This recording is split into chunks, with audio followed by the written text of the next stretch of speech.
Assalamualaikum warahmatullahi wabarakatuh. Assalamualaikum warahmatullahi wabarakatuh. Alhamdulillahirabbil alamin wa bihi nasta'in ala umurud dunya waddin wassalatu wassalamu ala asrofil anbiya wa mursalin wa ala alihi wa ashabihi asma'in amma ba'd. Kepada yang terhormat Al-Ustadz Arifin Jayaningrat dan teman-teman semua serta hadirin dan hadirat yang saya hormati. Pertama-tama marilah kita panjatkan puja dan puji syukur kehadirat Allah Subhanahu wa taala yang mana berkat taufik dan rahmatnya lah kita bisa berkumpul dan bisa hadir di acara pengajian ini, kajian online Thalabul Ilmi 385 dalam keadaan sehat walafiat. Salawat dan salam tetap tercurah limpahkan kepada junjungan Nabi Muhammad SAW yang mana beliaulah yang membawa agama Islam dengan penuh perjuangan dan pengorbanan. Islamlah sebagai satu-satunya agama yang diridhoi oleh Allah Subhanahu wa taala yang mana harus kita pegang erat dan kita ikuti sampai akhir hayat kita. Amin amin ya rabbal alamin. Hadirin dan hadirat yang dirahmati Allah Subhanahu wa taala.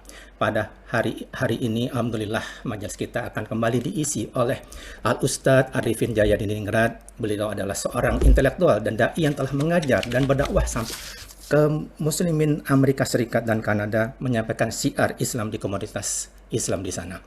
Adapun tema pada hari ini adalah rendahkanlah sayapmu. Pembahasan mengenai tawaduk dan juga tundukkanlah sifat-sifat dari kita sebagai seorang muslimin. Allah berfirman dalam surat Luqman ayat 18, dan janganlah kamu memalingkan mukamu dari manusia karena sombong, dan janganlah kamu berjalan di muka bumi ini dengan angkuh. Sesungguhnya Allah tidak menyukai orang-orang yang sombong, apalagi membanggakan diri.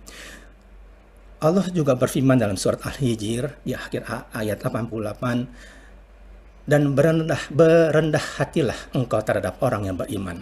Dari kedua ayat ini adalah jelas bahwa kita diperintahkan oleh Allah Subhanahu wa taala untuk membersihkan hati kita dari sifat sombong dan angkuh dan menanamkan sifat rendah hati dan atau tawaduk. Berbagai contoh kita dapatkan dalam sirah nabawiyah betapa tawaduknya Rasulullah SAW di saat kemenangan total kaum muslimin dalam pembebasan kota Makkah, Fathul Makkah terhadap kaum kafir Quraisy. Rasulullah SAW masuk ke dalam Makkah dengan kepala tunduk di atas ontanya, bersujud dan bertawaduk di hadapan Allah Subhanahu wa taala.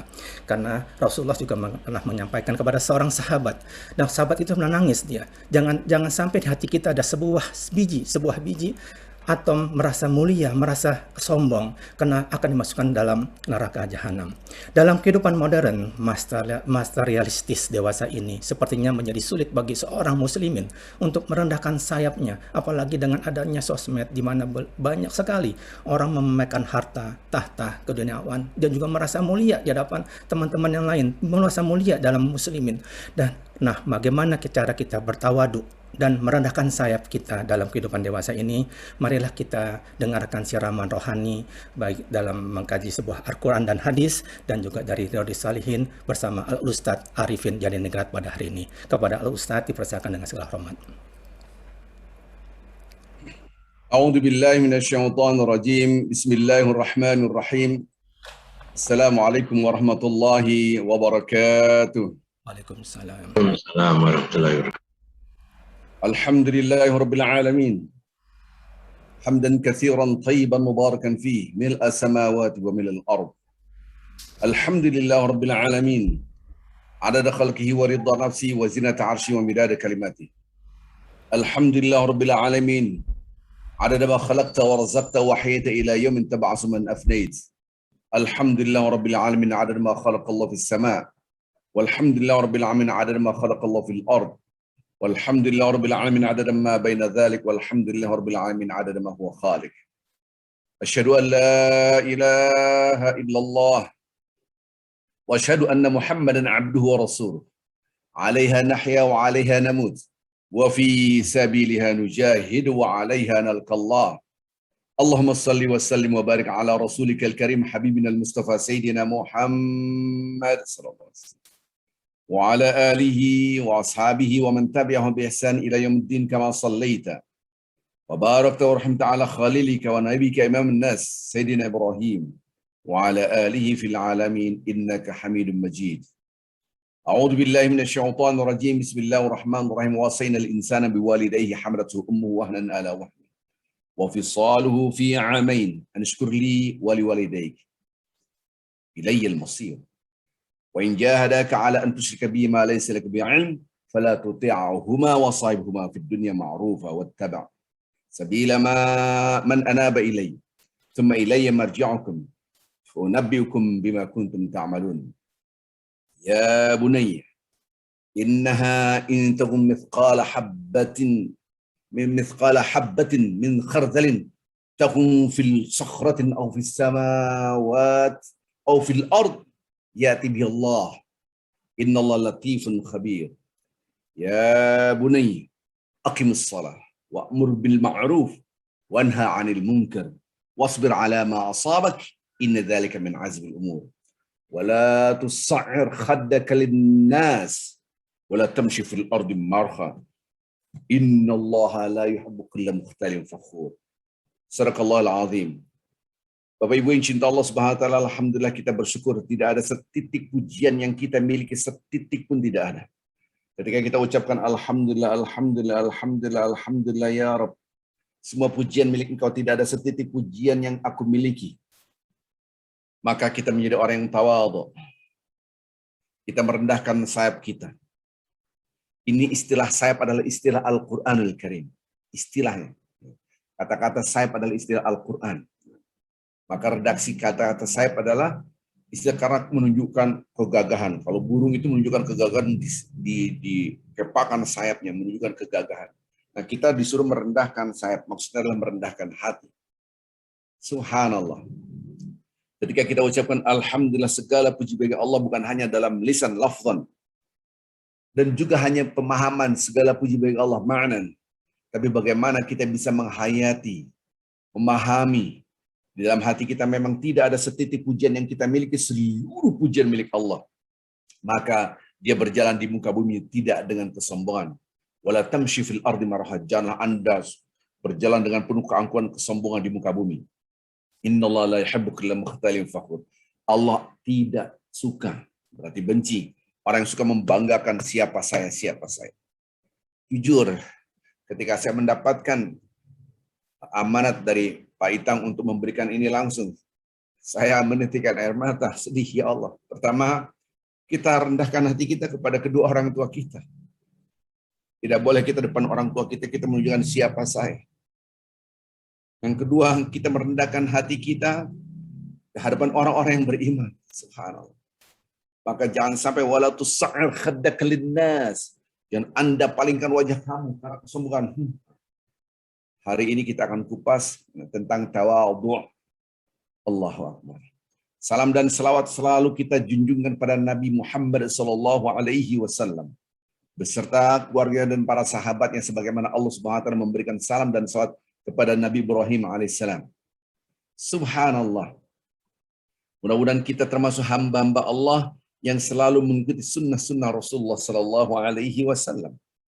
Bapak Ibu yang cinta Allah Subhanahu Wa Taala, kata-kata ihfid yaitu rendahkan. Pemahaman kita bukan merendahkan harga diri kita, kita tidak punya harga diri, tidak. Tapi justru kita merendahkan di hadapan Allah Subhanahu Wa Taala, pun di hadapan Allah. Karena apa yang kita lihat, siapapun di hadapan kita adalah ujian dari Allah. Wa ja'alna ba'dukum li ba'din fitnatan atasbirun wa kana rabbuka basir. Pada surat Al-Furqan surat 25 ayat 20. Dan kami jadikan sebagian di antara kalian untuk sebagian yang lain sebagai ujian. Ujian.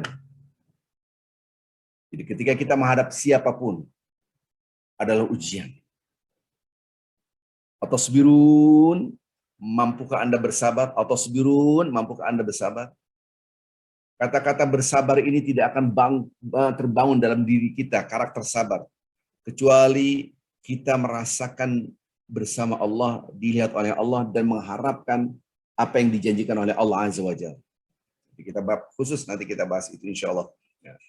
Jadi waja'alna ba'dukum, dan kami jadikan sebagian di antara kalian li ba'din, pada bagian yang lain fitnatan, ujian. Atasbirun, mampukah kalian bersabar? Subhanallah.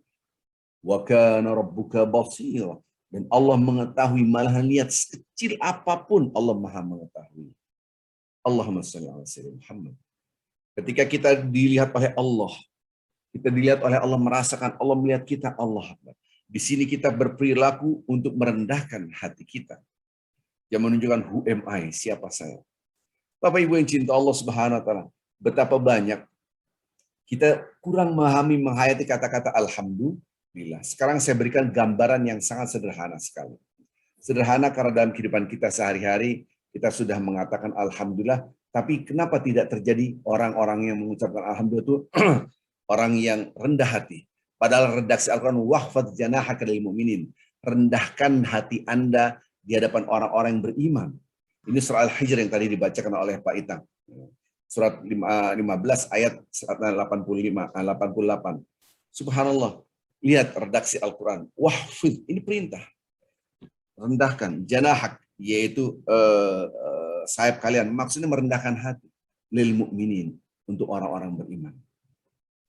Saya berikan ilustrasi. Ada dua orang. Dua-duanya dia sakit batuk-batuk. Gambaran dia batuk-batuk. Si A batuk-batuk. Si B batuk-batuk. Kemudian si A dan si B ke dokter. A ke dokter, B ke dokter. Tiba-tiba ketemu dokter, dokter ngomong begini. Apakah wahai A, apakah Anda perokok? Ini mohon maaf yang ngerokok nih, maaf. A mengatakan saya anti rokok, saya enggak. Saya bawa rokok, aduh, benci sekali. Lihat debu rokok, benci sekali. Nah, tiba-tiba pertanyaan, kalau si B ditanya, apakah Anda perokok? Si B mengatakan, memang saya perokok berat. Jadi A anti rokok, si B perokok. Bapak Ibu yang cinta Allah Subhanahu wa taala. Pertanyaan selanjutnya, apakah dokter menasihati yang si A tadi jangan merokok?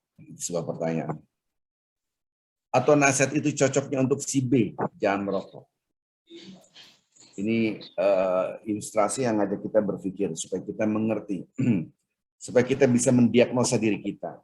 Kita bisa menghayati teks-teks Al-Quran dan teks-teks hadis Rasulullah Shallallahu Alaihi Wasallam. Baik, yang anti rokok, dokter tidak mungkin mengatakan kamu jangan merokok karena dokter tahu si fulan tidak suka rokok. Si B, si perokok, ketika dia sakit, pasti dokter mengatakan jangan merokok. Kenapa si A tidak dinasihati jangan merokok? Karena si A sudah tidak ada kecenderungan untuk merokok. Maka kata-kata jangan merokok tidak ada manfaatnya baginya. Ini kita bicara diagnosa diri kita. Saya tidak bicara rokoknya, tapi mendiagnosa jiwa kita. Bagaimana kita bisa memahami jiwa? Ini caranya begini. Si B, dia perokok berat, tendensi merokoknya besar. Keinginan merokoknya besar sekali. Maka kata-katanya jangan merokok. Statement ini, kata-kata jangan merokok ini sangat bermanfaat baginya. Kenapa? Karena kecenderungan di dalam dirinya ada untuk merokok. Maka statement akan menjadi manfaat luar biasa apabila di dalam diri manusia bertentangan dengan statement itu. Sama, kita akan praktekkan gitu. Redaksi Al-Quran, wala taqrabuz zina, jangan dekat-dekat dengan zina. Karena ini bermanfaat karena setiap insan ada nafsu syahwat. Redaksi Al-Quran, zuyina lin-nasi hubbus syahawat minan nisa wal banin wal qanatir al-muqantar min adh-dhahabi wal fiddati wal khayl musawwamati wal an'am wal hars. Redaksi Al-Quran, memang setiap insan itu dihiasi oleh Allah dengan adanya nafsu syahwat. Sudah ketentuan Allah. Maka karena ada nafsu di dalam diri kita, Al-Quran mengatakan jangan dekat zina. Kalau Anda mau melampiaskan, akad nikah. Kira-kira gitu. Maka ketika karena ada kecenderungan untuk ke sana, maka ada larangan. Wala takul amwalukum bainakum bil batil. Jangan makan dengan cara harta, mencari harta, mengambil harta dengan cara-cara yang batil.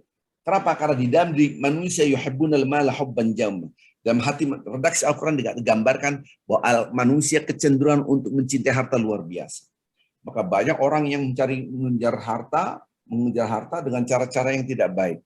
Dengan cara-cara yang diharamkan oleh Allah. Maka jangan ambil harta, mencari harta, makan harta dengan cara yang batil. Kenapa? Ada kecenderungan. Maka kata-kata itu sangat bermanfaat. Berarti kaitannya apa dengan apa yang kita bahas? Kalau Allah mengatakan, segala puji milik Allah.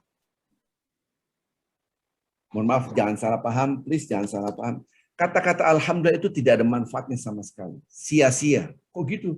Apabila di dalam diri manusia tidak ada kecenderungan untuk minta dipuji.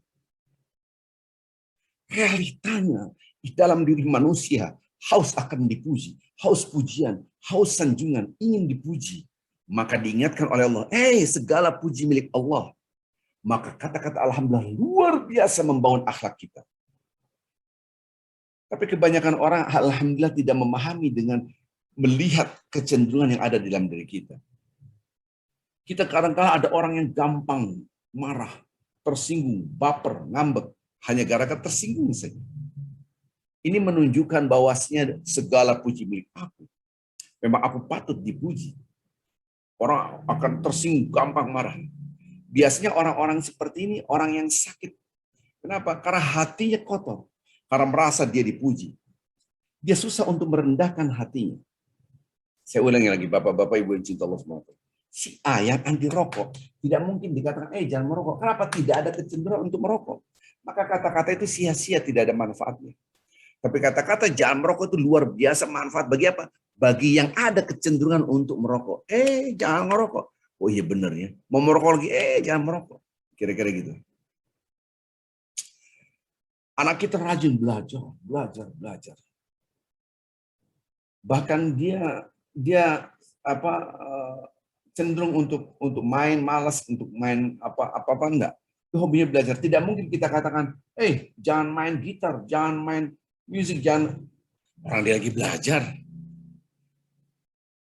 Karena dia tidak ada kecenderungan sana, dia fokusnya belajar. Maka kata-kata ini, jangan main-main, jangan seandainya jangan main gitar terus, orang dia nggak main gitar lagi belajar, nggak ada manfaatnya, orang dia lagi belajar. Si Z hobinya main gitar, jangan main gitar, Anda belajar. Itu penting. Kenapa? Karena kecenderungan. Nah, di dalam diri manusia ada yang disebut dengan fa'alhamaha fujuraha wa taqwaha. Wa nafsin wa ma sawwaha fa'alhamaha fujuraha wa taqwaha. Dan demi jiwa yang diciptakan oleh Allah, di dalam jiwa kita ada fujur yang ngajak maksiat, kecenderungan yang nggak benar, kecenderungan yang kotor. Inilah saya. Kecenderungan membesarkan dan meninggikan who am I. Yang satu lagi wa taqwaha. Nah, ini takwa. Rendah hati, menghormati siapapun. Nah, dua jiwa ini begini. Maka jiwa fujur yang kotor ini diambil oleh setan, diaktifkan, dikapitalisir.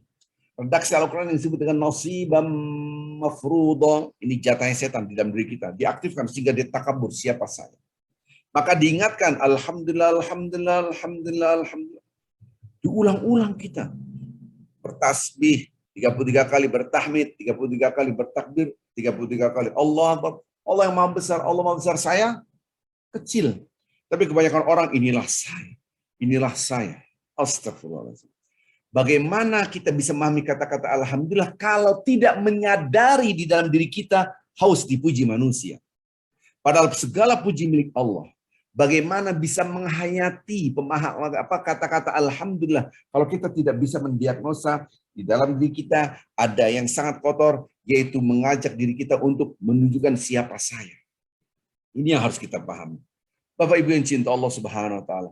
Kita lihat redaksi-redaksi di dalam Al-Qur'an yang tadi Allah Subhanahu wa taala mengingatkan kita, hai manusia, kita ini jangan sampai berjalan di muka bumi penuh dengan kesombongan. Wala tamshi fil ardi marha innallaha la yuhibbu kulla mukhtalin fakhur. Jangan berjalan di atas muka bumi dengan penuh kesombongan, siapa saya. Allah benci, Allah nggak suka orang menunjukkan. Maka itu lihat dalam tutur kata kita Bapak Ibu. Tutur kata kita lihat dalam kehidupan sehari-hari. Apakah kita menunjukkan saya, dikit-dikit saya.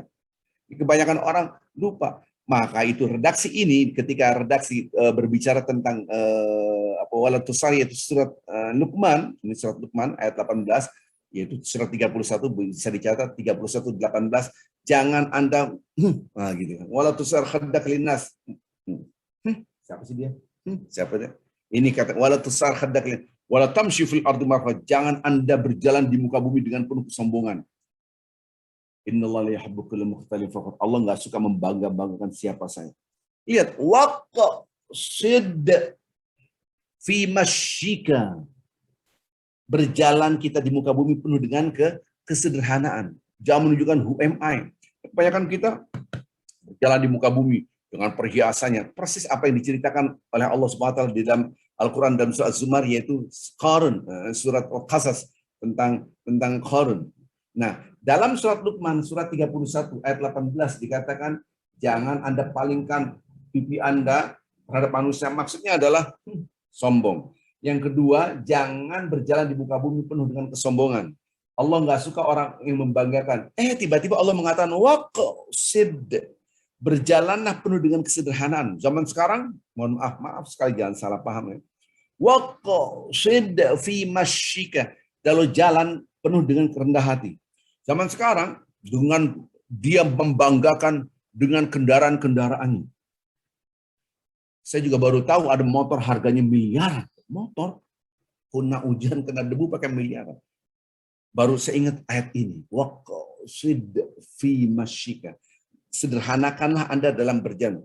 Waghdud min sautik. Begitu juga lunakkan suara Anda dalam berjalan. Bertutur kata. Apapun. Suara itu menunjukkan who am I. Nah, lihat mobil-mobil yang mewah, yang miliaran. Taruhlah Ferrari apalah. Karena kalau mau suaranya mobil mahal, tapi kayak mobil kita kalau di jalan tol ada mobil yang padahal masih jauh.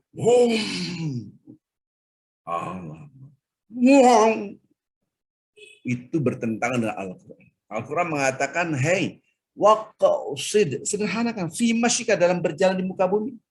Waghdud min sautik, lunakkan suaramu, lemah, lembutkan suara kamu. Moge juga gitu, motor gede. Gitu kan? Semua orang keren banget. Terus jalannya nggak ada, menunjukkan melebarkan sayapnya. Mana ada moge begini, ini mah Mio, gitu, bebek, gitu kan. Kalau begini, penuh dengan gagah gitu. Kira-kira saya nggak pernah megang motor itu. Redaksi Al-Quran, wala tamshi fil ardi maraha. Jangan berjalan penuh dengan kesombongan. Ini soal ada orang miskin, bebek doang punya, tapi mau seperti orang-orang yang kaya itu. Knalpotnya diganti. Astagfirullah. Inna ankarul aswat law sautul hamir. Sesungguhnya seburuk-buruk suara ada suara keledai. Suara keledai gitu. Nggak enak didengar. Sama naik motor. Atau naik motor yang mahal. Naik mobil. Allahu Akbar. Ini Al-Quran. Setuju atau tidak setuju, ya ini Al-Quran. Mana ada moge suaranya nggak ada gitu. Suaranya begini. Sayapnya direndahkan, tidak, malah dikepakan, dibesarkan. Jadi kalau kita lihat fauna, bagaimana binatang-binatang, tumbuh-tumbuhan kan ada tuh di National Geographic ataupun apalah BBC Knowledge. Saya melihat, burung itu kadang-kala menunjukkan kehebatannya dengan sayapnya, gitu kan. Baru kita ngerti, redaksi Al-Quran kita itu merendahkan sayap supaya kita tidak menunjukkan who am I, siapa saya. Astagfirullah. Maka itu Bapak-bapak Ibu, ini redaksi Al-Quran surat Luqman. Ini mohon maaf kalau Anda punya itu semua yang tadi saya sebutkan, saya hanya mengingatkan jangan sampai melanggar ayat Al-Quran surat Luqman ayat 18 ayat 19, 31 18 19. Ayat 18 ayat 19 itu sudah dikatakan berjalan penuh dengan rendah hati. Jangan menunjukkan siapa saya. Na'udzubillah. Ini adalah pesan dari Allah Azza wa Jalla. Kadang-kala kita lupa bahwa apa yang di langit dan di bumi itu milik Allah. Tapi kadang-kala kita berjalan di muka bumi, ini milik aku yang punya. Maka itu dari suara kita rendahkan. Jangan menunjukkan siapa saya. Dari penampilan kita rendahkan. Jangan sampai menunjukkan who am I, siapa saya.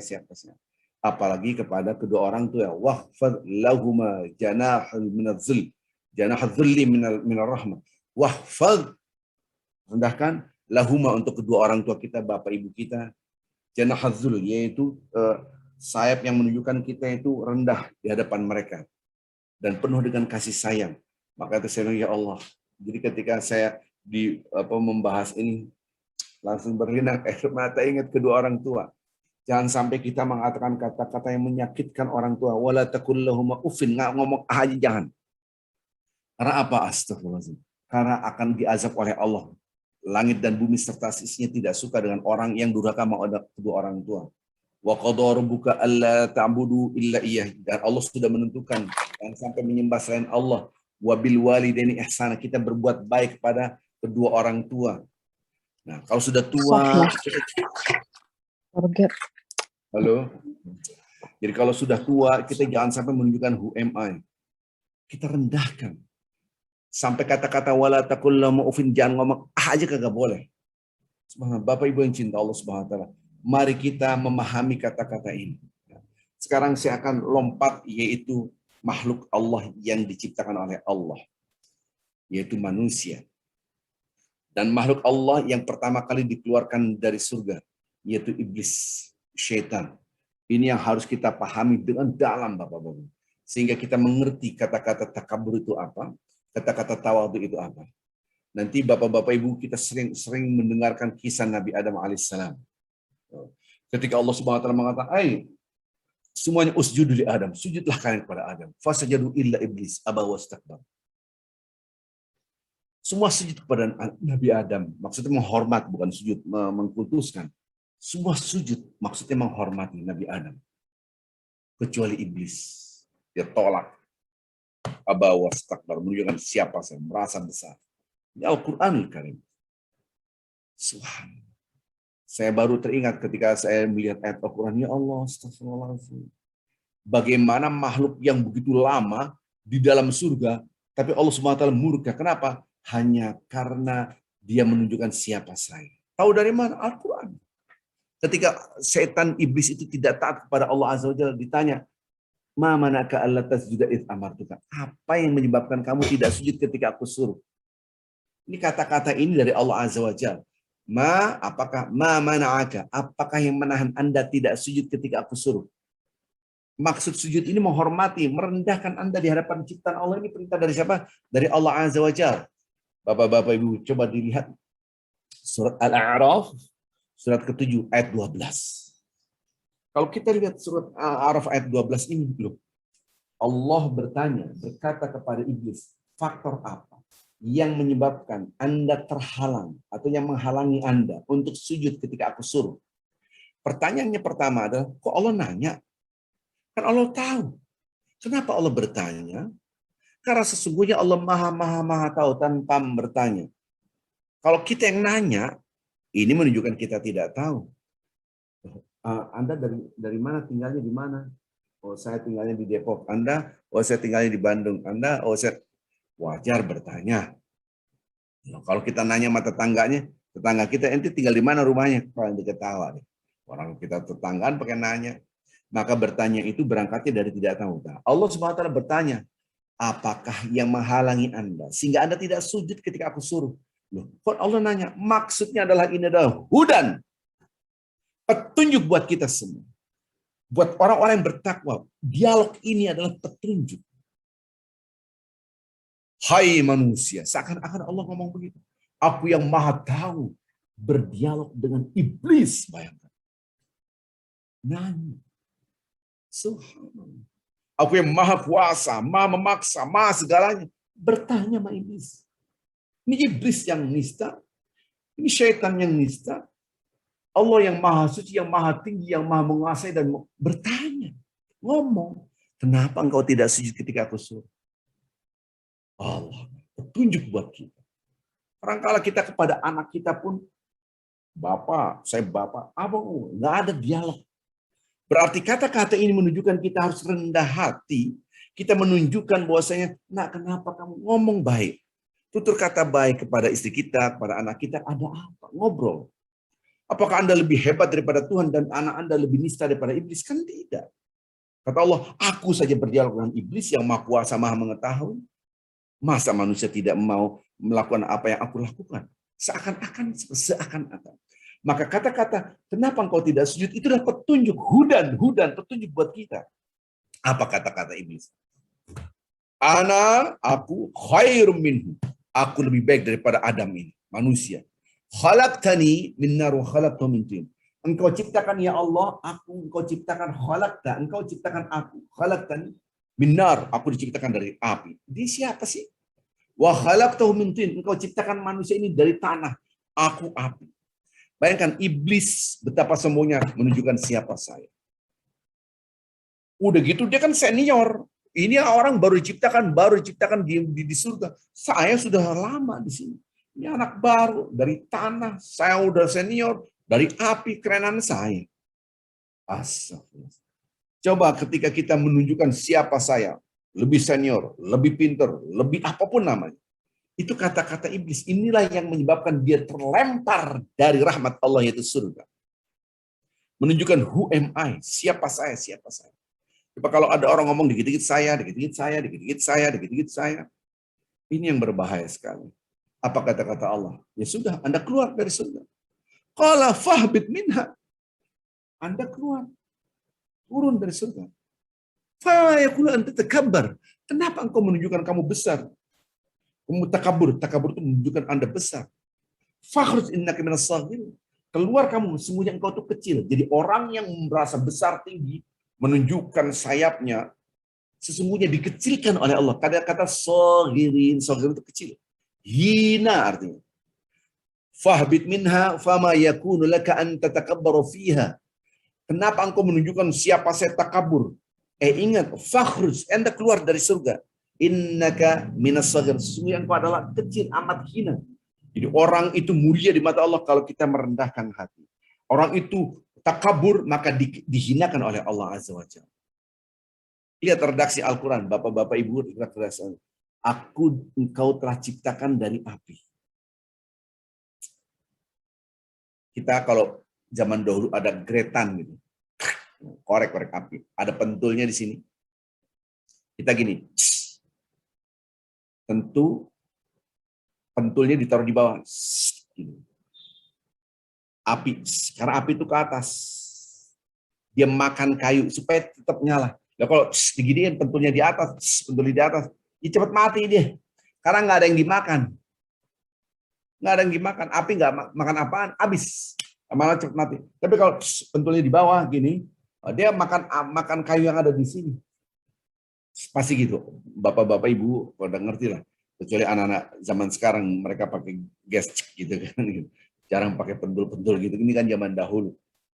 Ini menunjukkan ada apa? Oh, setan itu selalu menunjukkan who am I.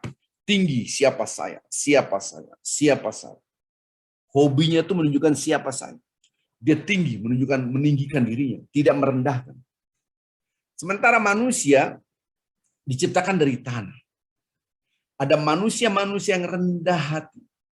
Ketika rendah hati, air itu larinya kemana? Kalau api larinya ke atas, air larinya ke bawah. Air itu mengalir ke bawah. Kalau air itu mengalir ke bawah, ada tanah di bawah, tanah itu menyerap air. Ketika tanah itu menyerap air, dia menumbuhkan tumbuh-tumbuhan. Masya Allah. Itulah orang yang rendah hati. Damai, kita senang. Kalau ketemu dia enak, ngomong yang rendah hati. Tapi kalau dia datang, ya si fulan datang. Gue menunjukkan, saya ceng. Ya bukan cewek aja. Laki-laki juga gitu. Saya kenal gubernur, saya kenal wakil kota. Saya, ini fotonya saya, bersaya-saya. Show off. Ini jadi suasananya jadi memanas. Nggak bisa diremeh. Orang seperti ini sakit hatinya. Seperti tanah yang di atas tinggi, air tidak akan mengalir, jadi gersang. Buat dirinya pun susah. Tapi kalau air rendah, tanah rendah, dialiri oleh air. Paling tidak dia dinampung air minimal. Nampung air jadi danau. Allahu Akbar. Kanan kiri penuh dengan tumbuh-tumbuhan. Damai. Banyak buah-buahan, bunga-bunga, dan seterusnya. Nikmatnya luar biasa. Itulah rendah hati. Jangan sampai menunjukkan siapa saya. Lihat, redaksi Al-Quran ini gambaran-gambaran di dalam Al-Quran. Jangan sampai kita menunjukkan siapa saya. Coba dalam perilaku kita sehari-hari. Katakan alhamdulillah ya Allah, segala puji milik Allah. Aku tidak punya apa. Setitik pujian pun tidak punya, maka menjadilah rendah hati. Tadi sudah disinggung oleh Pak Itang bahwasanya hadis Rasulullah Sallallahu Alaihi Wasallam. La yadkhul jannata man kana fi qabli habatin min kibar. Tidak akan masuk surga yang mana di dalam hati seorang itu ada ketakabburan walaupun sebesar biji zarrah. Biji zarrah itu kecil banget. Ada yang mengatakan biji zarrah itu sebesar biji sawi. Biji sawi kecil banget ya. Atau yang mengatakan sebesar atom. Para sahabat, nggak bisa masuk surga. Terus kalau kita pakai baju bagus, alas kaki bagus, ditanya, ya Rasulullah, kalau kita pakai baju bagus, alas kaki bagus, cakep nih, nggak masuk surga dong. Bukan itu maksud. Innallaha jamilun yuhibbul jamal. Allah itu indah dan suka yang indah. Bukan berarti kita pakai baju yang compeng-compeng yang jelek, enggak lah. Bahkan Allah senang melihat hambanya yang menunjukkan saya dapat nikmat dari Allah. Anda punya semuanya dikasih ini, pakai yang baik. Subhanallah. Jadi gimana ya Rasulullah? Takabur itu dua. Batul haq, batul nas. Pertama adalah kalau dinasihatin kagak mau nih. Menolak nasihat-nasihat. Apa sih? Dan melihat orang lain lebih rendah daripada dirinya. Meremehkan orang lain. Dua ya. Jadi seandainya orang itu miskin. Miskin nih, orang itu miskin. Bajunya sederhana banget. Tapi ketika dinasihatin, apa sih? Lu tahu. Nah, itulah takabur. Itulah yang orang tidak bisa merendahkan dirinya, hatinya. Subhanallah. Jadi bukan masalah miskin dan kaya di sini. Tapi hatinya udah miskin, dia takabur. Nanti harus gini. Nasihat mulu. Udah tahu, udah nggak usah diajarin lah. Nggak mau denger. Subhanallah. Inilah gambaran ketakaburan ketika ada kebenaran dia tidak ambil. Faman absara falinafsi. Wa man 'amiya fa'alaiha. Qad ja'akum basairum min rabbikum faman absara falinafsi wa man 'amiya fa'alaiha. Ini redaksi Al-Qur'an. Telah datang kebenaran kepada kalian. Barang siapa mengambil kebenaran ini dan diberikan cahaya pada dirinya, itu ada manfaatnya buat diri sendiri. Barang siapa yang menutup kebenarannya, mau tahu lah, udah tahu. Nolak, maka sungguhnya dia membutakan dirinya sendiri. Dia yang rugi. Maka ketakaburan itu dua. Jangan sampai kita diberi nasihat, kita tolak. Maka ingat ayat Al-Quran tadi.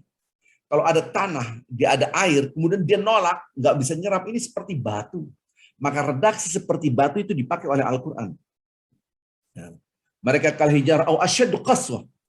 Mereka seperti batu, bahkan lebih keras daripada batu, nggak bisa menyerap air, tidak bisa menerima nasihat.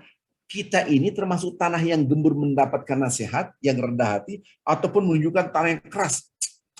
Dikit-dikit. Kenapa? Karena pride, harga diri, siapa saya. Al-haqqu min rabbika fala takunanna minal mumtarin. Kebenaran itu dari Tuhan, jangan ragu, ambil.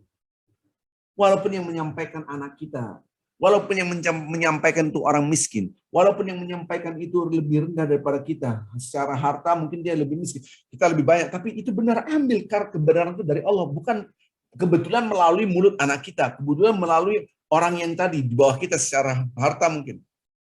Subhanallah, kebenaran itu dari Allah. Jadi orang yang tawadhu, dia apabila mendapatkan kritikan, nasihat, dia terima. Allah, iya benar. Karena yang dilihat ini adalah al-haq, yaitu kebenaran. Dan itu asma'ul husna. Al-haq itu asma'ul husna, yang maha benar. Maka baru kita mengerti wa tawassaw bil haqqi wa tawassaw bis sabr. Saling mengingatkan dengan kebenaran dan kesabaran. Maksud sabar apa? Nerima nasihat.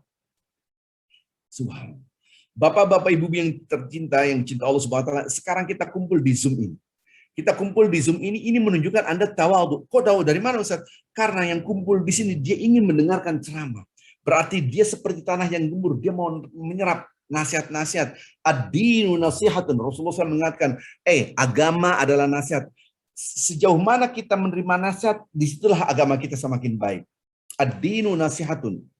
Ini statement dari Nabi. Nasihat, agama adalah nasihat. Kemudian Rasulullah SAW ditanya, ya Rasulullah, siapa yang berhak memberikan nasihat? Allah Subhanahu wa taala, yaitu kitab Allah, yaitu Al-Qur'an Karim. Rasulullah, yaitu sunnah Rasulullah Sallallahu Alaihi Wasallam. A'immatul mu'minin, pemimpin-pemimpin dari kalangan orang-orang beriman, orang-orang yang soleh. Dan a'immatul, dan orang secara umum siapapun yang beriman, dia akan memberikan nasihat. Inilah yang berhak memberikan nasihat kepada kita. Loh, kalau dia dapat nasihat dari ayat Al-Quran, dari hadis kita dengar, oh iya benar juga Allah. Maka dialah orang yang tawadhu. Jangan sampai kita merasa paling benar nasihat, udah tahu, paling gitu. Al-Quran ngomong begini, hadis ngomong begini, terimalah. Tapi kalau ada ketakaburan, pasti nggak diterima. Tawarlah, inilah gitu. Nggak mau nerima. Padahal ini Al-Quran hadis sudah jelas sekali. Dalilnya ini. Terimalah, ini Al-Quran hadis. Kadang-kadang maka butuh kesabaran. Apa yang ditekan? Pride. Harga diri kita. Setan menunjukkan siapa saya, maka dia menolak perintah Allah. Oh, sujud, sujud, nggak mau sujud. Siapa lu? Siapa saya? Nah, ini ketakaburan. Akibatnya tidak dapat rahmat Allah, dikeluarkan dari surga. Nah, sekarang lihat orang-orang takabur. Dia serba susah. Kenapa? Dikit-dikit tersinggung, dikit-dikit tersinggung. Mak-mak datang ke pengajian, di sana ada pengajian nih. Wah, dia orang hebat, soalnya dia pemimpin pengajian banyak gitu. Ada pengajian baru, saya mau datang sini. Assalamualaikum, waalaikumsalam. Ibu, baru ya di sini. Iya, padahal dia pemimpin pengajian. Sering ngaji Bu sini. Orang ini ngomong kagak enak nih. Supaya kita lebih punya wawasan bla bla bla. Langsung, nggak kenal saya apa. Saya gini-gini pemimpin pengajian loh, yang bikin majlis taklim loh. Wih, pulang langsung. Kok pulang? Nggak usah. Nggak kenal saya. Dia tersiksa. Dia tersiksa karena dia baper tadi, dia tersiksa. Karena di dalam hatinya ada api. Menunjukkan siapa saya.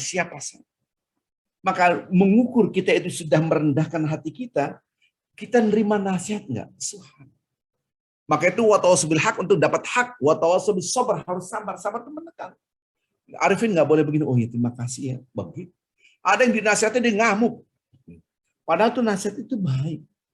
Yang kedua adalah batrul haq, yang pertama adalah menolak kebenaran, ghabtun nas. Takabur itu melihat orang lain lebih rendah. Bapak-bapak ibu keluar rumah Anda, keluar rumah. Berdirilah di depan rumah Anda. Siapa yang lewat? Siapa dia? Mau tukang ojek, mau tukang sayur, mau pasukan orangnya di Jakarta ini yang suka sapu-sapu, siapapun. Lihat mata kita, tatap mereka. Kalau Anda merasa lebih hebat daripada siapa yang di depan Anda, disitulah ada ketakaburan. Kalau Anda merasa, ya Allah, bisa jadi orang ini lebih mulia di hadapan Engkau. Bisa jadi orang ini lebih dicintai oleh Allah daripada saya. Itulah Anda orang baik. Allah. Tapi Pak Ustadz, saya kan keluar rumah, terus melihat orang, dia mabuk, bau alkohol, tatonya di mana-mana, pakai anting cowok lagi, kurus kering. Masa dia lebih hebat dari kita, Pak Ustadz? Tetap walaupun orang seperti itu, kok bisa jadi dia taubatan nasuh. Kemudian dia mendekatkan dirinya kepada Allah jauh lebih soleh daripada kita.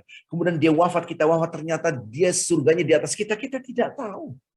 Karena judgment Anda mengatakan dia dalam neraka, itu bukan milik Anda, itu milik Allah Azza wa Jalla. Bahkan ini hadis qudsi. Kita jarang mau pas hadis qudsi. Dulu ini cerita Nabi Muhammad SAW, kemudian ada redaksi teks dari firman Allah. Ada dua orang. Dia ini udah akrab sekali, dikatakan ini saudaraan, ini akrab. Yang satu ibadah aja, yang satu maksiat aja. Bayangin, ini hadis qudsi. Tiba-tiba yang maksiat ini dia mau tobat gimana? Ditegur sama yang ahli ibadah, ente jangan begitu. Iya, hatinya udah aku mau tobat. Terjebak lagi maksiat. Orang ibadah, nggak boleh kayak gitu. Dosa lo, ngomong gitu. Iya, dia diam aja. Dia berusaha, maksiat lagi. Dia sih, Allah, aku mau ibadah, mau jadi orang baik, kok maksiat dulu ya Allah. Ditegur lagi sama orang ahli ibadah. Maksiat lagi. Dasar lo, wah marah nih. Yang ahli ibadah marah. Kayak gini mah kagak bisa diampuni sama Tuhan gitu. Neraka lo kayak gini mah. Kubido, kedua-duanya diambil oleh Allah, maksud wafat. Yang terjadi apa? Allah murka pada orang ahli ibadah ini. Dipanggil. Karena dia merasa hebat. Dan dia menghakimi orang ini neraka. Dipanggil, engkau telah mengatakan demikian, masuklah kamu ke neraka. Dan semua pahala-pahala kamu aku berikan kepada orang yang kamu hina. Hati-hati Bapak-Bapak Ibu. Ini hadis qudsi dan hadis sahih yang saya ceritakan ini. Karena tidak semua hadis qudsi itu sahih. Allah murka pada orang yang ahli ibadah. Maka itu kalau Anda sudah ibadah jangan mengatakan neraka loh, neraka. Jangan. Itu hak prerogatif Allah. Jangankan Anda baca Yasin terus Anda judge, neraka, bid'ah, harusnya kafir. Bener malam Jumat. Anda mau baca surat apapun, memang ada hadis tentang surat Al-Kahfi, Anda mau tahu kafir, mau Yasin, apapun silakan. Tapi jangan mengatakan itu bid'ah, karena bid'ah itu neraka jelaskan. Jadi kita harus dengan ilmu hati kita rendahkan, ya Allah ada yang salah. Kalaupun berbeda pendapat kita smile. Itu pun orang ibadah kenapa Anda hina? Orang mabuk aja kita jangan mengatakan dia neraka, itu hak prerogatif Allah menentukan neraka dan surga. Subhanallah. Ada 3 golongan. Bapak-bapak Ibu yang cinta Allah Subhanahu wa taala. Dipanggil Allah nanti ada mahkamah ilahiyah di akhirat. Karena seluruh manusia melihat orang ini pasti masuk surga, orang ini pasti masuk surga, orang ini pasti masuk surga. 3 golongan ini. Seluruh manusia mengatakan dia pasti masuk surga, ternyata di hadapan Allah mereka tidak. Apa yang telah engkau lakukan di muka bumi, hai hambaku? Pertanyaan pertama. Apa yang telah engkau lakukan di muka bumi, hai hambaku? Ini dialog. Kau begitu dapat nikmat, ya Allah aku ngambil nikmat engkau, aku lakukan ibadah. Ibadah kepada engkau. Jihad. Jangankan hartaku, jiwa ragaku di jalan Allah. Allah mengatakan betul engkau telah melakukan hal itu. Sampai kau gugur di medan perang. Walakin kadzabta. Tapi engkau bohong. Engkau melakukan hal itu liqul annaka jari. Kamu melakukan hal itu supaya engkau disebut dengan inilah orang yang pemberani, hebat, pahlawan. Dikenal manusia, dia hebat, pahlawan, hebat. Kamu melakukan itu supaya kamu mendapatkan penghargaan dari manusia. Inilah orang hebat. Golongan kedua, apa yang telah engkau lakukan di muka bumi? Ya Allah, aku ini belajar menuntut ilmu kemanapun. Seluruh penjuru negeri, keluar negeri, titel aku banyak, bla bla bla. Ini bahasa saya. Ya, aku menuntut ilmu dan aku mengajarkannya. Mengajarkan Al-Quran, mengajarkan agama, mengajarkan apapun. Jadi dia menuntut ilmu dan mengajarkannya. Allah Subhanahu wa taala mengatakan, betul engkau telah melakukan hal itu. Walakin kadzabta. Tapi engkau itu dusta. Kenapa? Bukan karena aku. Engkau melakukan hal itu liyuqal annaka alim wa yuqal annaka qari. Supaya kamu dibilang itu kamu alim, punya ilmu yang banyak. Supaya kamu dibilang inilah orang yang membaca banyak, qari. Kadang-kadang orang menunjukkan show off, membesarkan who am I. Karena kalau orang berbicara di belakangnya banyak sekali buku. Maksudnya Anda itu membaca itu semua supaya Anda dibilang, dia baca buku yang banyak. Background-nya itu. Kadang-kadang menunjukkan who am I, siapa saya, titelnya panjang lebar, bahkan menunjukkan inilah Ustadz 5 benua ataupun apalah. Karena dia sudah keliling seluruh dunia. Astagfirullah, inilah imam besar. Apa arti semua? Jangan membesarkan diri kita. Yang ketiga, apa yang telah engkau lakukan di muka bumi? Ya Allah, hartaku di jalan Allah. Aku serahkan, aku bangun asrama putri di Muntawa ini berandai-andai. Aku bangun panti asuhan, aku bangun pondok pesantren, aku bangun rumah sakit, aku bangun panti asuhan, apapun sosial, aku bangun jalan-jalan, aku bangun masjid di mana-mana masjid. Terus nama masjid ini nama dia lagi gitu. Kadang-kadang pakai nama dia gitu. Astagfirullahaladzim. Sama sekarang bikin institut apa? Institut Arifin Jadingrat. Arifin Jadingrat Center. Auzubillah, na'udzubillah, ya Allah, na'udzubillah. Anda membesarkan who am I, nama Anda besarkan. Dia hartanya banyak. Apa kata-kata Allah? Betul engkau telah sedekah. Walakin kadzabta, tapi engkau bohong. Kenapa? Engkau lakukan hal itu liyuqal annaka jawad. Supaya kamu dibilang engkau adalah orang yang dermawan. Tiga-tiganya fasiqul jahanam, dilemparkan semua ke dalam api neraka. Padahal seluruh manusia mengatakan dia pasti masuk surga. Kenapa? Allahu Akbar, di jihad, dia pahlawan bangsa, pahlawan yang luar biasa. Dia pasti masuk surga. Kenapa? Dia seorang profesor, doktor, haji. Titelnya di mana-mana, dia imam besar, dia hebat di mana-mana, dia mengajarkan ilmunya. Si fulan pasti masuk surga. Kenapa? Dia seorang dermawan yang luar biasa. Itu mata manusia, tapi Allah tahu isi hatinya, siapa yang dibesarkan. Astagfirullah. Maka di sini ketakaburan menunjukkan dia lebih hebat daripada orang lain. Kalau orang menunjukkan ente nggak ada apa-apanya, oke, itu top. Ente nggak ada apa-apa. Apa? Lu nggak kenal gua apa? Ketahuan nih. Disundut sedikit langsung meledak deh. Karena di dalamnya ada misi, ada ketakaburan yang luar biasa dalam hatinya. Maka itu orang yang takabur dia tersiksa, gampang marah. Lihat tangan saya. Alhamdulillahirrabbilalamin. Segala puji bagi Allah. Harusnya dia menjadi orang yang tawadhu. Tapi menghilangkan 3 penyakit ini. Penyakit pertama adalah dia haus dipuji manusia. Dia sadar, ya Allah, segala puji bagi Allah. Aku tidak punya setitik pujian pun. Yang kedua, dia tidak mudah melihat orang lain lebih rendah dari dirinya. Bisa jadi dia lebih mulia. Itu kemuliaan adalah milik Allah. Ini tukang sayur, bisa jadi tukang sayur ini lebih mulia di hadapan Allah. Dia tukang parkir doang, bisa jadi dia lebih mulia di hadapan Allah. Dia cuma apapun namanya.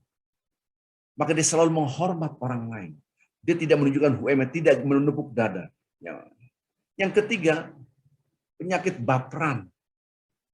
Bapak-bapak ibu yang baperan ini kemungkinan besar dalam hatinya ada ketakaburan. Belum lagi fitnah, tersinggung, disinggung sedikit tuh marah. Apalagi fitnah, ngamuknya luar biasa. Maka itu kadang-kala kita butuh dalam tanda kutip. Orang menghina kita dalam tanda kutip. Walaupun tidak demikian, pasti ada orang menghina kita, mencaci maki kita, menfitnah kita, agar kita menyadari betul-betul hati ini menjadi bersih. Selama Anda di atas tanah, maka tidak ketahuan Anda bisa berenang atau tidak. Tapi ketika Anda masuk dalam sungai yang dalam, atau di hutan mentawai, sungai, atau di laut, baru ketahuan bisa berenang atau tidak. Selama Anda dipuji manusia, kadangkala tidak teruji apakah Anda orang yang tawadhu atau tidak. Tapi ketika Anda dihina orang, apakah Anda tawadhu atau tidak, ketahuan di situ biasa. Ketika disakiti orang, ketahuan Anda orang tawadhu atau tidak. Subhanallah. Kita ini posisinya kadangkala dipaksa oleh Allah untuk masuk sungai yang dalam. Dihina orang, disakiti orang, supaya membersihkan hati kita dari ketakaburan. Kita disuruh bertasbih, subhanallah, subhanallah, subhanallah. Masih engkau ya Allah, masih. Tidak ada setitik pun kesalahan, setitik pun bagi engkau yang suci. Aku malah banyak salah. Subhanallah, merendahkan dirinya di hadapan yang maha suci. Alhamdulillah, alhamdulillah, alhamdulillah. Ya Allah, segala puji engkau, semua pujian aku nggak punya setitik pun. Allah Akbar, Allah Akbar, Allah Akbar. Engkau maha besar, aku maha kecil, maha tidak berdaya. La haula wala quwwata. Ini dilatih terus agar kita bersih hatinya. Nah, kalau hanya subhanallah, alhamdulillah, Allah, apaan ini? Enggak ada yang membawa akhlak. Maka mudah-mudahan kita termasuk hamba-hamba Allah yang merendahkan hati kita di hadapan orang-orang beriman. Kita dengarkan orang-orang beriman bernasihat, dengerin. Dia ngomong apa kita dengerin. Subhanallah, jauh itu orang hebat gua. Maka itu bapak-bapak, ibu-ibu, please, orang-orang yang sosialita istilahnya. Yang kanan kirinya orang-orang punya duit aja. Barang-barangnya branded semuanya, dari tasnya, dari bajunya, dari kacamatanya, dari apapun, semua barang-barang yang branded yang harganya sampai miliaran. Orang yang seperti ini biasanya ketakaburnya lebih besar.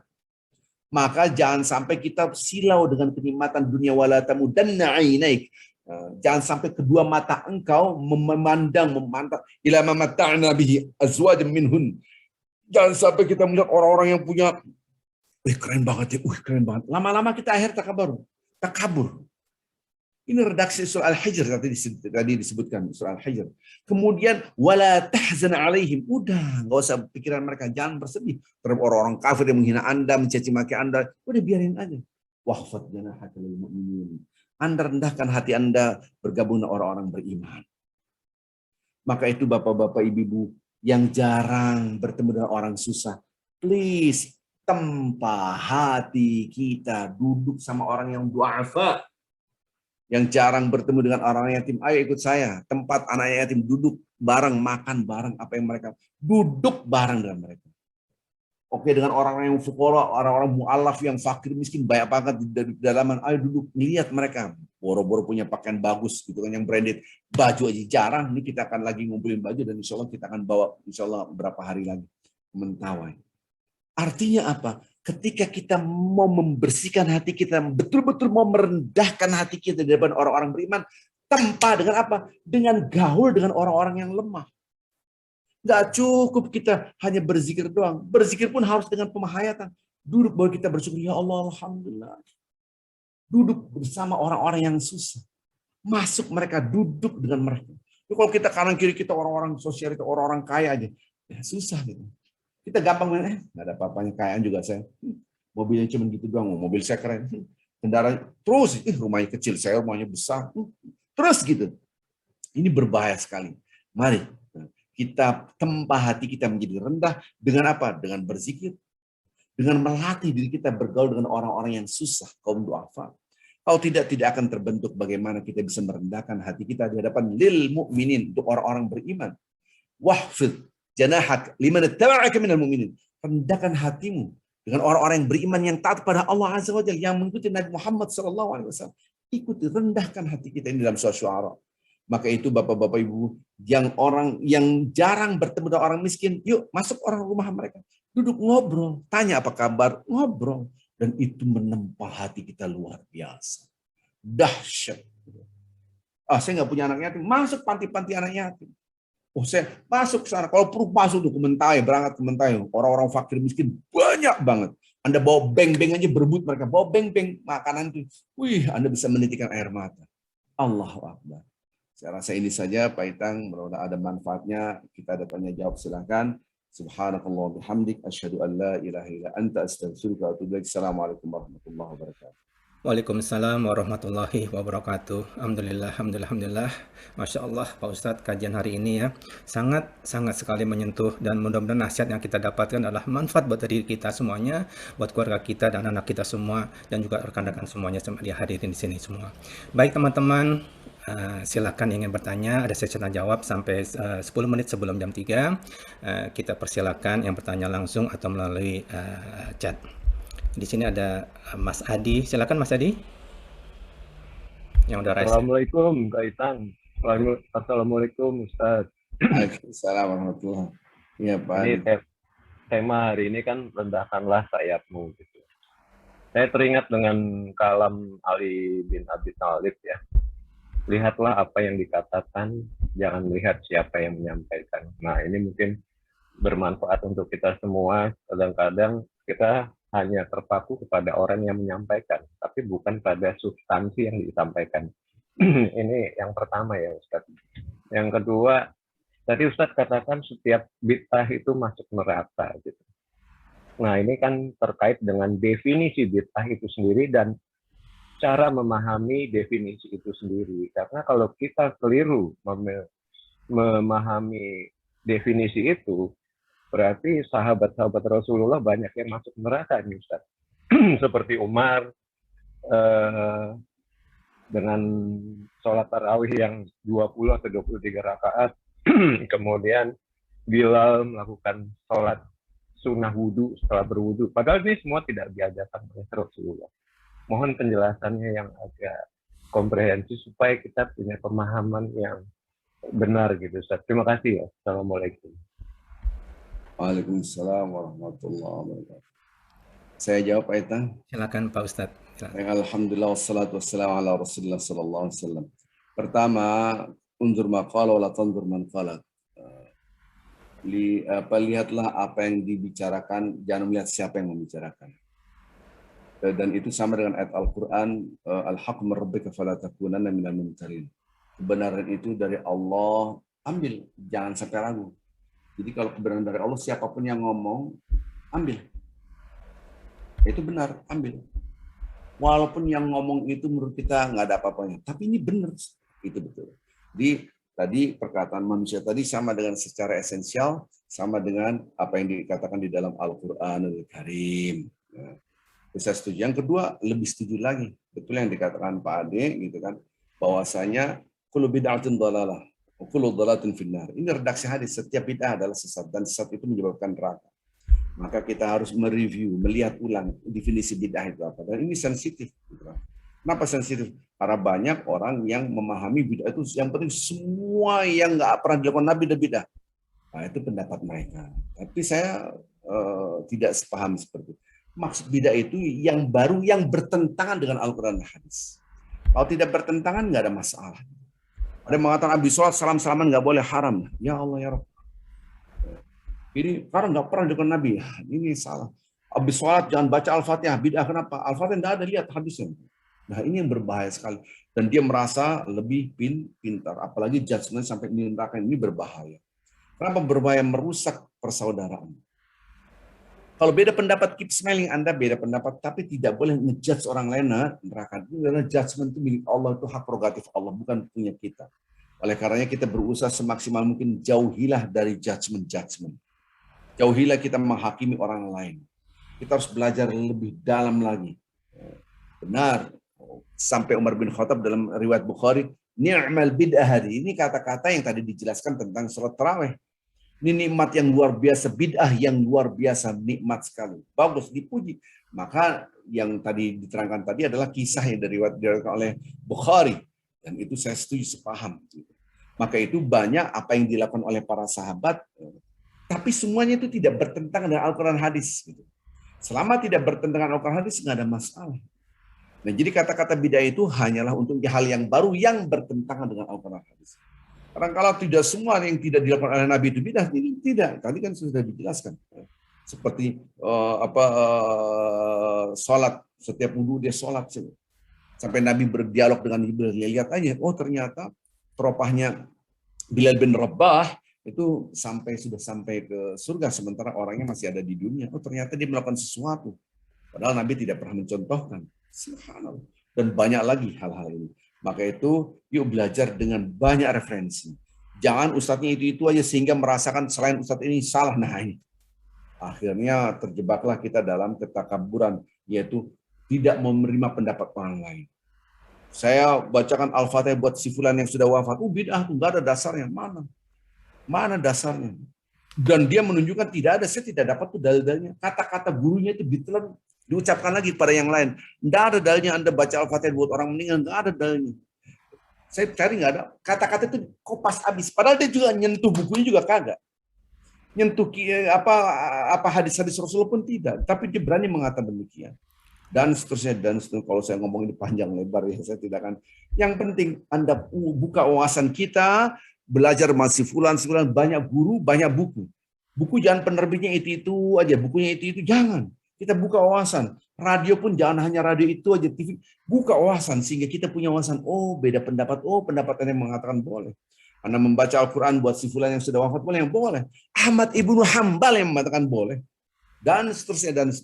Banyak sekali kasus-kasus seperti ini. Saya setuju dengan itu. Allah alam. Terima kasih Ustadz Arifin. Gitu. Ini sudah berbagi aja. Terkadang kan kita dengar ceramah-ceramah itu ketika belum ketemu dalilnya, yang itu nggak ada. Nah ini problemnya di situ. Jadi kadang-kadang belum ketemu dalilnya, kita belum ketemu dalilnya yang menganggap itu tidak ada. Padahal mungkin kalau kita menambah referensi seperti saran Ustadz itu akan bertambah wawasan kita. Terima kasih Ustadz Arifin. Sama-sama. Assalamualaikum warahmatullahi wabarakatuh. Yang berikutnya Ibu Cici Soekarjo, silakan. Terima kasih dan assalamualaikum Ustadz. Apa kabar Ustadz? Sehat ya? Cici, apa kabar nih? Baik, alhamdulillah. Ustadz mau tanya sedikit aja Ustadz. Kalau tadi dikisahkan kan untuk supaya kita tadi nggak sombong ya, nggak takabur, kita merendahkan sayap kita.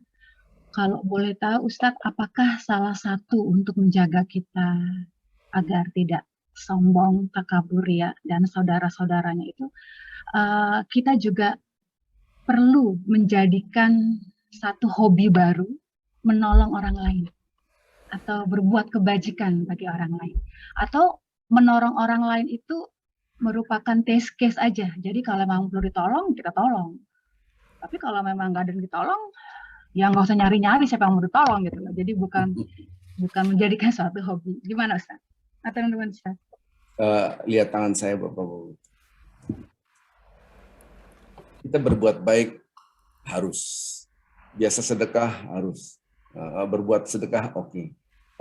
Menolong orang oke. Tapi level ini tidak cukup. Masukkan sampai menjadi sebuah kebiasaan habit. Oke, Anda duha, oke. Anda baca Quran pagi hari, oke. Tapi jangan sampai di sini, di atasnya menjadi habit, kebiasaan. Levelnya habit. Jadi untuk mendidik, menempa hati kita betul-betul supaya menjadi rendah, itu selalu menolong orang lain, siapapun dia. Tapi tidak hanya sesekali, biasakan, terbiasa. Dan tidak cukup sampai di situ. Atasnya lagi apa? Jangan merasa sudah menolong orang lain. Penghuni surga itu begini. Oh ya, ini penghuni surga. Jangan sampai kita merasa sudah menolong orang lain. Kenapa Ustaz? Karena penghuni surga itu kalau menolong orang lain, dia tidak merasa menolong orang lain. Oke?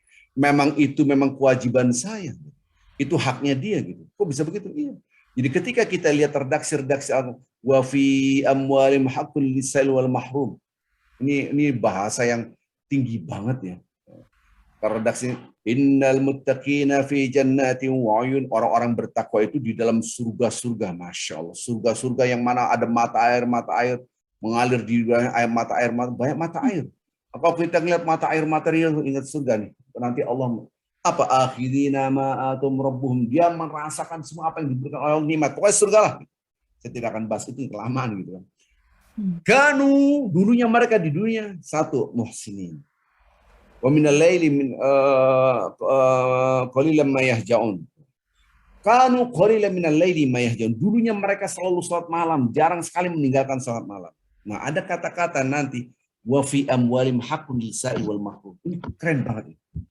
Di dalam harta mereka ada hak orang yang meminta dan yang tidak meminta. Karena kalau orang susah tapi dia menjaga harga dia, saya nggak mau minta. Tapi dia butuh sebetulnya. Di dalam kata-kata yang redaksi ini, di dalam harta mereka ada hak orang yang meminta, orang susah, dan orang yang tidak meminta. Dia orang susah tapi nggak minta. Redaksinya hak orang. Kita punya duit, tapi di dalam harta ada hak orang lain. Keren banget. Kok bisa keren? Karena ketika orang itu menolong, dia itu memang punya dia, bukan punya. Padahal punya dia. Saya kasih gambaran gini. Ada dua orang sama-sama ngasih duit. Naik mobil, parkir. Biasa kita ngasih 2.000. 2.000 ada nggak? Ada 20.000. 20.000. Nih 20.000. Pak nggak ada kembaliannya. Itu 2.000, 18.000 buat ente udah dari saya. Jalan. 2.000 hak ente, 18.000 udah. Ini penghuni surga nggak kayak begini. Ada 20.000. Nih, Pak banyak banget. Itu emang rezeki ente, bukan punya saya. Beda. Karena penghuni surga itu tidak merasa dia ngasih 20.000. Itu emang rezekinya si fulan tadi, emang punya ente. Ambil. Keren banget. Ketika kita nolong orang, taruhlah kita punya uang 10 juta nih. Dia orang susah. Nih, saya lunasin duitnya. Makasih ya. Iya, kalau nggak ada duit saya ente pakai nyaur pakai apa yang lunasin pakai apa. Penghuni surga tidak begitu. Anda dia ngutang 10 juta nih, uang 10 juta lunas ya. Makasih. Emang itu rezeki ente, ini 10 juta emang punya kamu. Keren banget nggak sih? Padahal keringet dia. Redaksi Al-Quran, penghuni surga itu di dalam harta mereka ada hak. Padahal dia yang berkeringet, dia punya ini haknya dia. Tapi redaksi ada hak orang lain. Keren banget.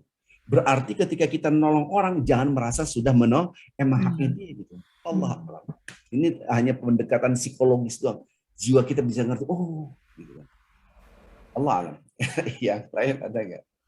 Ada pertanyaan? Matur Ustadz, menarik sekali. Jadi kita memang salah satu terus belajar terus Ustadz ya. Salah satunya membaca Al-Quran dengan, kalau saya mungkin perlu dengan terjemahannya. Dan kemudian tadi ini. Terima kasih sekali Ustadz. Kita terima kasih ya, udah kembali menghadirkan Ustaz Arifin. Nanti Bu Cici bisa WA ini Bapak-bapak Ibu saya kasih nomor WA saya. Oh iya, boleh dong. Mau banget Ustaz. Mau banget. 969. Itu di grup saya kirim. Oh, Silakan. Inje, matur nuwun sanget Ustaz. Matur nuwun sanget. Ada lagi pertanyaan Pak? Pertanyaannya berikutnya Pak Ustadz ya. Assalamualaikum Pak Ustadz. Saya mau tanya tentang surat Al-Baqarah 271. Kalimat awalnya yang artinya tertulis, jika kamu menampakkan sedekah-sedekahmu, maka itu baik, dan seterusnya. Mohon jelaskan yang dimaksud oleh Allah Subhanahu wa Ta'ala, menampakkan sedekah-sedekahmu. Ini syukran wa jazakallah khairan katsiran dari ini Pak Ustadz, dari Dini Ramalia 386. Ini pertanyaannya Masya Allah. A'udzubillahi minasyaitonirrajim. Bismillahirrahmanirrahim. In tubdus sadaqah fa ni'ammahi. Itu redaksinya. In tubdus sadaqat, kalau Anda tampakkan sedekah-sedekah Anda, fa ni'ammahi. Dipuji sama Allah tuh. Itu dipuji. Oh ini. Jadi Anda menampakkan sedekah, tapi lihat niatnya apa? Tahu dari mana? Ayat lanjutannya. Wa in tukhfuha wa tutuhal fuqara fa huwa khairul lakum. Kalau Anda tutup, bersembunyi, maksudnya nggak ditampakkan, tidak show off gitu kan. Dan Anda datangi orang-orang fakir, Anda kasih mereka. Itu lebih baik, maksudnya takut daripada riya. Wa yukaffir ankum min sayyi'atikum wa yukaffir ankum, Allah akan menutupi semua keburukan maksudnya diampuni dosa-dosanya. Wallahu bima ta'maluna khabir. Allah tahu sekecil apapun Anda yang lakukan. Di sini lihat dulu, innamal a'malu binniyat wa innamal likulli imri'in ma nawa, faman kanat hijratu ila Allah wa rasulih fa hijratu ila Allah wa rasulih, wa man kanat hijratu lidunya usiba aw limratin yunkihu fa hijratu ila ma hajara ilaihi. Innamal amal, sesungguhnya perbuatan itu amat sangat tergantung niat. Seseorang itu dapat imbalan, dapat ganjaran, dapat balasan sesuai dengan niatnya. Barang siapa yang hijrahnya untuk Allah dan Rasulnya, maka hijrahnya untuk Allah dan Rasulnya. Barang siapa yang hijrahnya untuk dunia, maka hijrahnya untuk dunia. Atau wanita dinikahikannya untuk dunia. Jadi semua tergantung niatnya. Kalau niat kita lillah, dan niat kita untuk ngajak orang lain, ayo, lah harus show off. Kalau nggak show off, kalau nggak nampak, gimana berbuat baik? Saya berbuat baik di Mentawai, diem aja. Ya saya susah, kenapa? Gimana ngajak orang untuk mendapatkan pahala apa yang saya dapatkan? Ayo kita dakwah di sana, harus show off, kasih tahu. Bayangkan bapak-bapak yang maksiat, LGBT, apapun maksiat, narkoba, apapun namanya maksiat, dia itu butuh marketing loh, exposing. LGBT itu mau menjadikan pokoknya pelangi adalah lambang kami. Enak aja, pelangi itu lambang kebaikan, indah, malah lambang kami. Jadi sedikit-sedikit pelangi LGBT. Jangan, ini milik kita. Orang berbuat maksiat aja butuh promosi. Kalau bahasa ekonominya kita marketing, gimana kita promosikan. Kalau bahasa politiknya kampanye gitu kan. Kalau bahasa Islamnya dakwah gitu. Ngasih tahu, halo, kalau kita ini exposing, Pak Itang expose flyer, ayo kita ngaji. Lu tuh exposing. Lu kalau nggak exposing, gimana kita ngumpul di sini? Jadi berbuat baik pun butuh marketing dalam tanda kutip, butuh promosi dalam tanda kutip, butuh tadi bahasa politik apa, kampanye gitu. Kita butuh kampanye, ayo. Loh kalau gitu gimana orang berbuat baik? Nah, ketika kita sedekah, ayo kita ada buat itu anak yatim, ayo bapak-bapak ibu, oke kita punya anak yatim, bla bla bla bla bla, oke. Bapak-bapak ibu ini kita ada proyek, saya lagi bangun di Mentawai, please, ayo kita exposing. Nah, yang maksiat aja exposing. Gitu kan. Bagaimana dia menyebarluaskan LGBT, pemahaman LGBT supaya semuanya sama aja, agama sama, sama gender, semua sama. Pemahaman liberalisme dipahamin. Dia butuh marketing. Kebaikan juga begitu. Ya'muruna bil ma'ruf wa yanhauna 'anil munkar. Mengajak kebaikan. Loh, kalau ngajak nggak menampakkan susah. Wa yanhauna 'anil munkar, mencegah perbuatan keji, kemungkaran. Dia harus nampak, harus tampil. Jadi kebaikan itu harus tampil, harus on the stage. Kalau tidak di atas panggung, gimana orang menjadikan suri tauladan? Subhanallah. Maka ini tapi niatnya untuk menyebarluaskan kebaikan. Tapi kalau Anda takut, Tadi redaksi Anda. Kalau Anda takut, Anda tutup-tutup. Itu lebih baik. Takut apa? Takut riya. Jadi jangan disalahpahami. Ente pamer-pamer haram. Ini lihatnya hadisnya. Kalau Anda bersedekah dengan kanan, yang kiri nggak boleh tahu. Kalau pemahaman tekstual, bahaya kita. Terus kapan kita mau exposing, kita mau ekspansi ke sana kemari? Kalau saya berjuang sendirian di Mentawai, nggak bakal kuat. Ini kolaborasi dari jemaah-jemaah semua. Ayo kita sama-sama. Kita bangun. Sekarang lagi bangun sekolah playground. Kita butuh biaya. Kita butuh sampan. Kita karena masuk ke dalam hutan. Ini semua harus exposing. Ayo. Nah, kalau tidak, Islam akan mundur. Yang maju adalah yang batil, gitu kan? Yang hak mundur. Kenapa? Takut riya. Takut. Nah, maka itu dipuji oleh Allah. Intudus sadaqati fa ni'ma hi. Itu maksudnya adalah untuk syiar. Allah alam.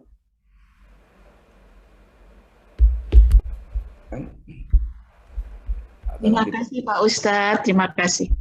Sama-sama. Allah. Terima kasih Bu Dini. Berikutnya pertanyaannya Pak Ustadz ya. Assalamualaikum Pak Ustadz, apakah termasuk takabur ketika seorang merasa disayang Allah? Karena orang tersebut merasa setiap hal yang dihadapinya dan dia selalu bisa menemukan jalan keluarnya. Dan dia yakin dan percaya bahwa itu karena Allah. Itu tidak takabur. Kita rasa bersyukur pada Allah Azza wa Jalla.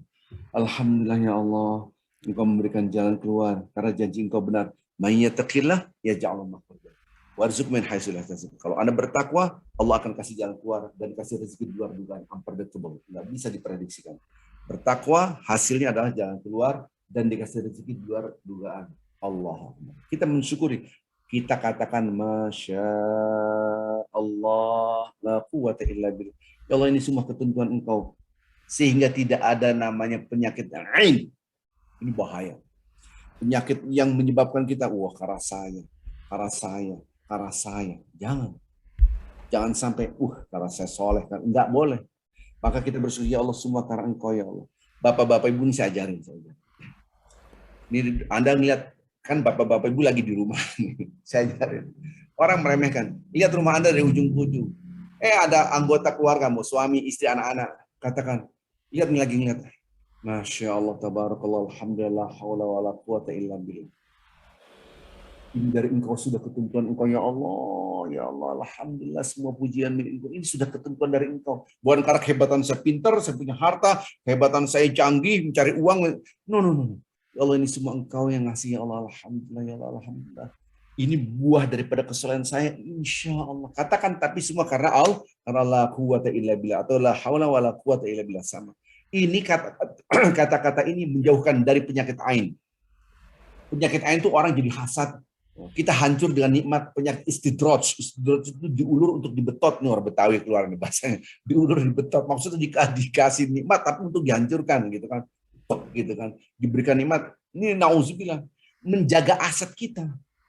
Jadi anak kita jadi membawa keberkahan, harta rumah ini jadi membawa keberkahan. Berkah itu apa? Berkah itu kebaikan yang menyebabkan cinta Allah. Nambah kebaikan yang menyebabkan cinta Allah. Kebaikan ini nambah dekat dengan Allah. Caranya gimana, Vin? Ya itu katakan Masya Allah, la hawla wa la quwata illa billah, alhamdulillah. Semua yang dipuji ini semua karena Allah.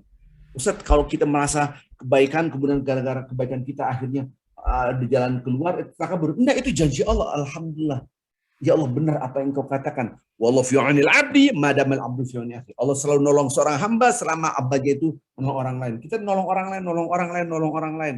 Sehingga kita dapat pertolongan ini karena Engkau, ya Allah, janji Engkau benar.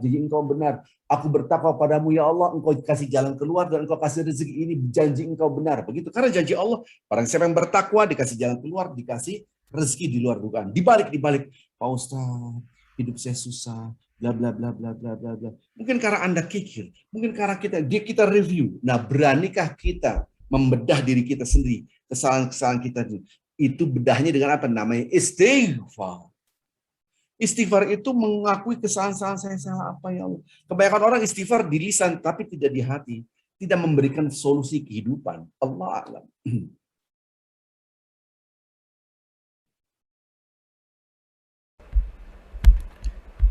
Ya, Pak Ustadz. Terima kasih tadi jawabannya Pak Ustadz yang Ibu Verina ya. Silakan teman-teman yang masih ada waktu untuk kita bertanya langsung atau melalui chat. Ini ada dari Esti Janu. Pak Ustadz, mohon izin bertanya. Saya kadang mengumpulkan dana untuk santunan yatim atau duafa. Saya dengan sengaja di grup WA saya share nama-nama yang donatur dengan tujuan agar orang Islam yang cuek di grup WA padahal mampu bahkan kaya belum ada kesadaran apakah niat saya ini diperbolehkan? Boleh, niat itu baik berarti syiar. Bapak-bapak ibu ini di lapangan, sorry banget nih, saya harus ngomong. Karena ini di lapangan ini sudah Al-Quran. Ini jangan tersinggung please. Siapa yang tersinggung Ustaz? Yang punya duit. Sorry banget. Quran yang ngomong, jangan tersinggung, Quran yang ngomong. Kadang-kadang di lapangan ini orang-orang yang biasa bergelut dalam dunia sosial, para donatur yang aktif, itu justru bukan orang yang kaya-kaya banget. Justru orang yang kaya-kaya banget itu pedit. Oh iya, Al-Quran yang ngomong begitu. Idza massal khairu manu'an. Ayat yang lain, innal insana li rabbih lakanud. Ini redaksi Quran. Jadi kadang-kala kita bikin organisasi sosial, apapun namanya kegiatan sosial yang bagus-bagus apapun, mau anak yatim, apapun yang baik-baik. Wah, si anu aja kenapa? Duitnya banyak. Halo, salah ente. Belum tentu orang yang duitnya banyak itu justru punya kepedulian dan mau share duitnya. Ada selfie, share fee enggak? Share fee-nya di-share. Tahu dari mana? Surah Al-Ma'arij. Quran. Kadang-kala orang kaya itu malah tambah pelit, tambah medit.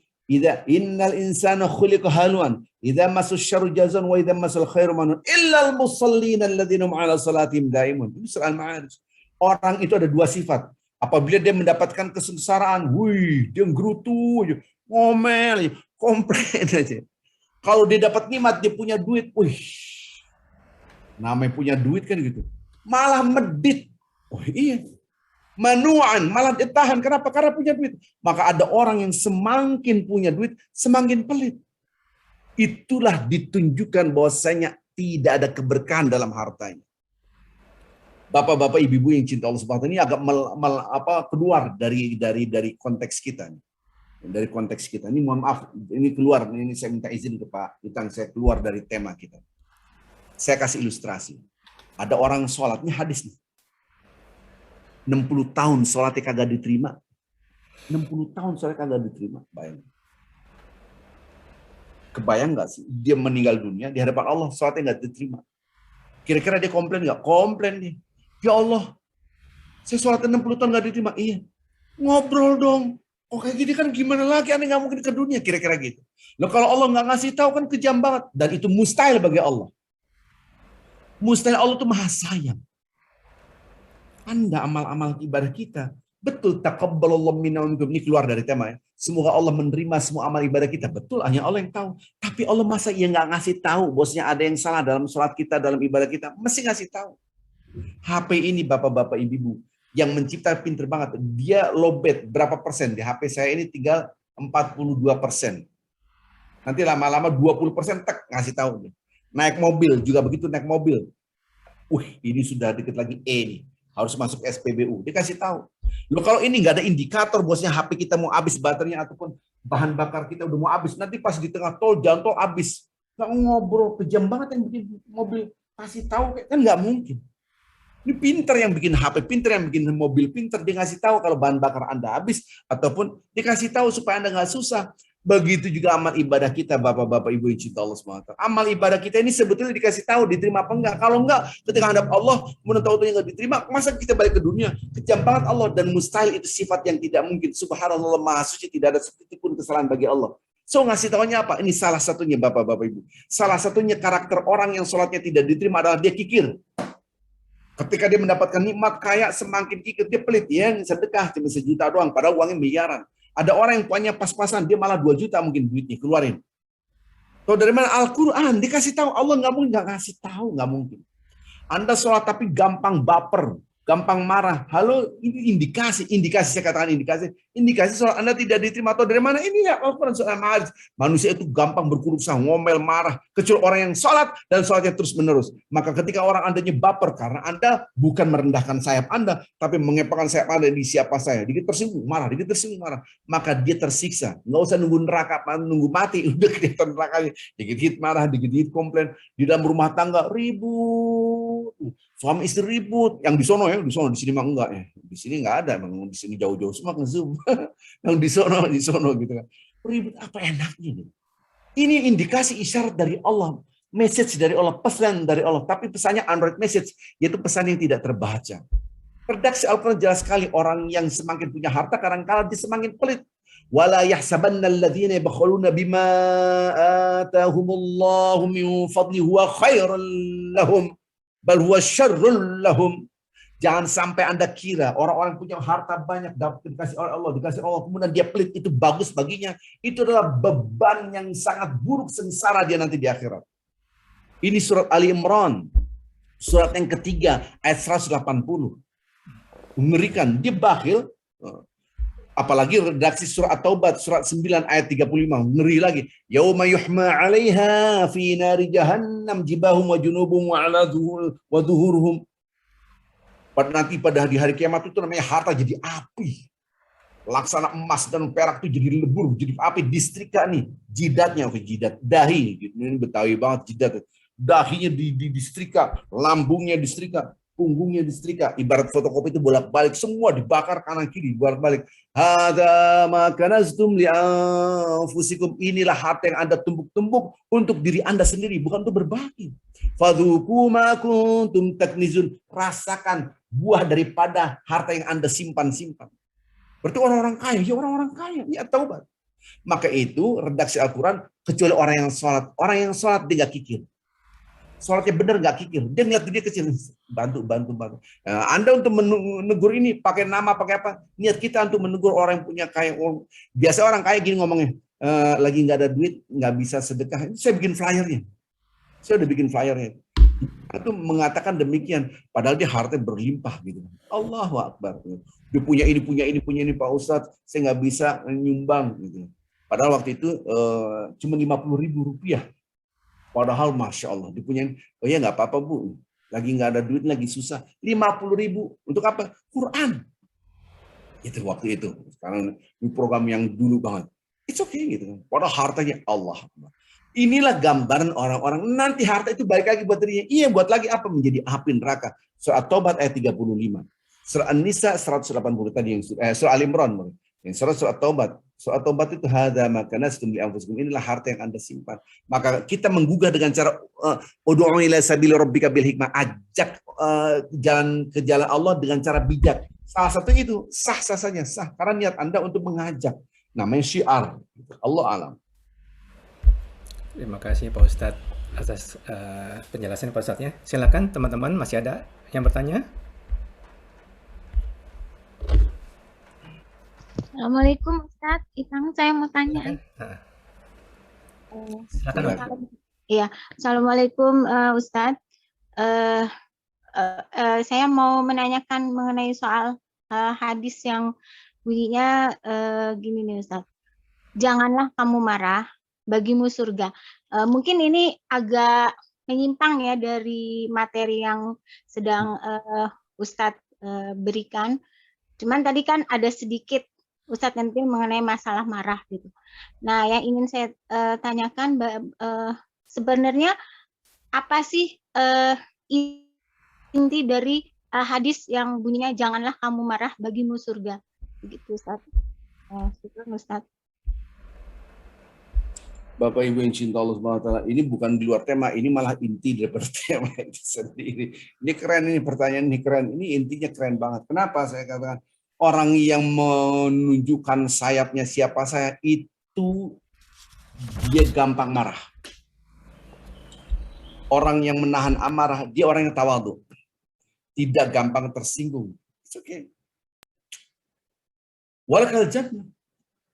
Itu betul. Engkau dapat surga. Hadis yang lain ada. Hadis tentang satu ruh ini banyak. Hadis kursi ini, hadis kursi. Anak Bani Adam yaitu manusia maksudnya. apabila engkau, ini kata-kata Allah tapi hadis kursi, tertimpa musibah, pum, yang disebut dengan as-sadmatul ula, benturan awal, pum, sabarta wahtasabta, kamu bersabar dan mengharapkan pahala dari Allah, dari aku, ihtasabta. Aku tidak ridho ngasih apapun kepada engkau kecuali surga. Allah Akbar. Itu hadis. Nah, orang yang bisa menahan amarah siapa? Orang yang rendah hati. Kalau orang yang tidak rendah hati, orang ajar siapa dia? Nggak kenal gue apa? Apa sih dia? Oh, udah tambah jadi dah. Tambah rusak tuh. Oleh karenanya orang yang bisa menjaga hatinya akan dia bisa bersabar. Ya 2 jam lagi kita bangun. Gimana membangun karakter sabar mah? Gak cukup, udah habis waktunya. Karena judul yang ini yaitu merendahkan sayap itu butuh software namanya sabar. Sabar butuh ilmunya lagi.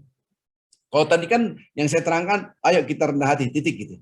Jangan sampai sombong, jalan di muka bumi, jangan saya begini. Terus gimana membangun kesabaran? Nah itu software intinya. Jadi nanti akan keluar, oh sabar. Dia akan tawadhu dia. Orang menghina, nggak ada ilmunya deh, nggak apa-apa, santai. Ilmunya apaan? Tinggian juga saya. Nah ini takabur. Orang kayak gini gampang tersinggung. Oh gampang tersinggung di hidupnya jadi susah. Gitu.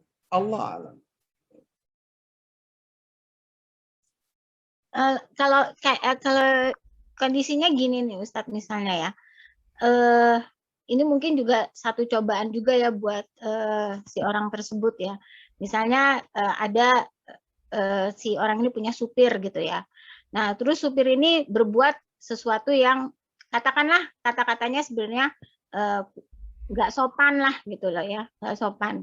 Nah kalau dalam hal seperti ini kan sebenarnya si orang ini sebagai, dia kan istilahnya majikan ya dalam hal ini, tapi karena ucapan si supir itu nggak sopan kan sebenarnya bisa aja dia marah gitu kan ya. Lalu terus karena dia ingat hadis ini terus dia diem. Cuman terkadang hal-hal seperti ini membuat kayak si supir ini jadi ngelunjak gitu loh kalau bahasa Betawinya ya, jadi ngelunjak gitu. Nah kalau udah saat-saat seperti kayak gini, apakah sebenarnya perlu juga sesekali untuk marah gitu loh, cuman untuk jangan begitu dong, atau yang sopan dong, atau gimana gitu loh Ustaz. Seperti Ustaz. Ini harus ditempatkan dalilnya semua.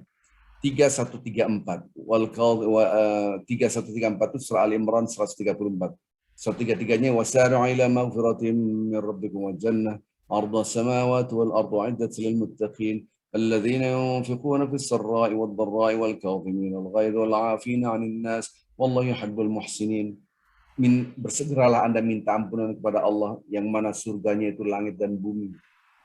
Surga itu hanya diperuntukkan bagi orang yang bertakwa. Siapa orang bertakwa dia selalu produktif. Yunfiquna fis sarra wa dharra, selalu berinfak mau dalam keadaan susah, lapang, sempit dia tetap berinfak. Lanjut, wal kaziminal ghaid, menahan amarah, bukan tidak marah, menahan amarah. Wal afinan nas, memaafkan. Wallahu yuhibbul muhsinin, tetap berbuat baik kepada orang yang menyakitin dia sampai mendapatkan cinta Allah. Ayat ini bukan berarti bertentangan dengan ayat yang lain, dalil-dalil yang lain. Man ra'a minkum munkaran falyaskut gitu, enggak ada. Barang siapa yang melihat kemungkaran dia diam aja, enggak boleh. Bukan berarti melumpuhkan dalil-dalil yang lain. Barang siapa melihat kemungkaran berubah, falyughayyir, ayo. Ud'u ila sabili rabbika bil hikmah, ajak pada jalan Tuhanmu yang baik. Barang siapa yang melihat kemungkaran lurusin, jangan diam aja. Ini dalil yang lain. Maka ketika kita menahan amarah, kita luruskan. Oke, tapi tutur kata kamu harus yang sopan. Kita menyampaikan dengan yang baik-baik. Al-Imran 159. Wa bima rahmatin minallahi linta lahum law kunta faddan ghalidhal qalbi la faddu min hawlik. Ini keren banget. Jadi ketika kita itu penuh dengan kelembutan, ajak dengan kelembutan, dengan baik. Bukan berarti kita diam, dia nanti ngelunjak, bahasa tadi kan ngelunjak. Kita lempengin, tapi ngelempengin jangan pakai marah. Kalau kunta faddan ghalidhal qalbi la faddu min hawlik. Ini keren banget. Ini masalah jiwa. Kalau Anda keras hatinya dengan cara yang keras, mereka malah menjauh. Dakwah itu kan ngajak, ini malah ngejauh. Ini nanti buka Al-Imran 159. Maka itu kita minta, ya Allah berikan aku kelembutan hati. Kekuatan dari Allah. Tahu di mana itu Quran? Hanya dengan rahmat Allah Anda menjadi lemah lembut. Nah lemah lembut inilah software untuk ngajak kebaikan. Tapi kalau software keras, ngajak kebaikan, kabur. Kira-kira gitu nih, Al-Imran 159. Maka ketika kita menahan amarah, orang sabar itu bukan berarti tidak marah. Orang sabar itu menahan amarah. Ketika dia menahan amarah, tetap mengajak kebaikan, menegur. Tetap inilah perintah dari Allah. Apakah saya soleh? Orang soleh itu karakternya 5. Alladzina yu'minuna bil ghaib, yu'minuna billah wal yawmil akhir. Beriman pada Allah dan hari akhirat. Ini namanya kesalahan individual vertikal. Wa ya'muruna bil ma'ruf wa yanhauna 'anil munkar. Mengajak kebaikan dan mencegah kemungkaran. Wa yusari'una fil khairat, dan bersegera dalam berbuat kebajikan. Ini surat Al-Imran 114. Ini menunjukkan kesalahan individual vertikal, beriman pada Allah dan hari akhirat, mengajak kebaikan dan mencegah kemungkaran. Nah, supaya tidak ngelunjak, diingetin lagi dengan ini nih. Gitu. Allahu a'lam. Ya, ada yang lain? Waktu oh, ada lagi satu terakhir. Ya, sama-sama. Pak Ustadz, waktu sudah menunjukkan 14.50 Pak Ustadz ya. Mendekati zuhur, asar. Ya, alhamdulillah, Masya Allah kita tutup hari ini Pak Ustadz ya, pengajian hari ini. Semoga kita bisa menambil manfaat semuanya buat kita semuanya. Masya Allah kita mendapatkan secara rohani dari dan nasihat dari Ustadz Arifin Jadinegrat. Sebelum ditutup, semoga kita bisa diberikan doa Pak Ustadz ya, kepada teman-teman kita semuanya, kepada orang tua kita semuanya. Dan salah satu tips yang saya dapatkan dari kajian hari ini, semakin rendah diri kita, merendahkan diri di hadapan manusia, semakin tinggi derajat kita di sisi Allah. Sebaliknya, semakin tinggi kita meninggikan diri kita di depan manusia, semakin rendah derajat kita di sisi Allah. Semoga dapat manfaat ini. Silakan Pak Ustadz untuk kajian hari ini untuk memberikan doa. Sebelumnya ini ada pertanyaan Japri ke saya nih. Ya. Ada istilah orang yang ikhlas itu yang menyembunyikan kebaikan dan sebagaimana dia menyembunyikan keburukannya. Betul. Ini adalah hanya ungkapan-ungkapan para ulama menjaga hati. Karena ini tidak boleh kita pahami secara tekstual, karena nanti syiar Islam mati. Syiar Islam itu harus exposing. Sholat aja ngajak hayya sholat, ayo sholat, gitu kan? Exposing kan? Padahal itu kebaikan. Apakah Anda tutup? Tidak. Maka itu harus pendekatan proporsional. Proporsional itu sesuai dengan porsinya. Allah alam. Baik Bapak Ibu yang cinta Allah Subhanahu wa taala, mari kita berdoa kepada Allah Azza wa Jalla. Mudah-mudahan Allah Subhanahu wa taala menjadikan kita orang-orang yang rendah hati, ya, dan kita, keluarga kita, anak kita menjadi orang-orang yang soleh. Bagi yang wafat, mudah-mudahan mereka dimampuni segala dosanya. Bagi yang sakit, diangkat penyakitnya oleh Allah Azza wa Jalla, dari saudara kita, kerabat kita yang dalam keadaan kesulitan, dimudahkan oleh Allah Azza wa Jalla. Al-Fatihah. A'udzubillahi minasyaitonir rajim. Bismillahirrahmanirrahim. Alhamdulillahirabbil alamin. Arrahmanirrahim. Maliki yaumiddin. Iyyaka na'budu wa iyyaka nasta'in. Ihdinas siratal mustaqim. Siratal ladzina an'amta 'alaihim ghairil maghdubi 'alaihim waladdallin. Amin amin ya rabbal alamin. Kita tutup dengan kafaratul majelis. Subhanakallahumma bihamdik asyhadu an la ilaha illa anta astaghfiruka wa atubu ilaik. Assalamualaikum warahmatullahi wabarakatuh. Waalaikumsalam. Waalaikumsalam. Terima kasih Pak Ustaz. Terima kasih Pak Ustaz. Terima kasih Pak Ustaz. Terima kasih sudah. Terima kasih Pak Ustaz. Terima kasih Sama-sama. Pak Ustaz. Terima kasih Pak Ustaz. Terima kasih Ipang. Terima kasih teman-teman. Izin live ya. Terima kasih teman-teman. Assalamualaikum. Pak Ustadz ya, kita kajian berikutnya. Kaitan saya left group ya. Ya Pak Ustadz, pas azan lagi waktunya Pak Ustadz. Ya, assalamualaikum semuanya. Waalaikumsalam warahmatullahi wabarakatuh.